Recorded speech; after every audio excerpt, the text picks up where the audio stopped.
Nawawala ang kabanalan ng pag-sasakripisyo namin dahil sa inyo. Bakit po ano?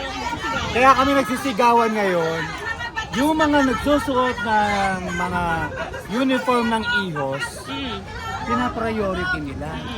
Ngayon, let's say, kunyari ako naka-uniform ng IHOS, may bit-bit ako. So yung bit-bit ko halos pamilya na yun. Kami inabot dito ng alas 2 ng madaling araw, marami na nakapila. Galing pa ako ng Baclaran, nagbisa ako dahil first Wednesday din. After the first Wednesday, dumiretso ako dito. What I'm expecting, flow ang pila. Eh yun pala, di sila nagpapapasok.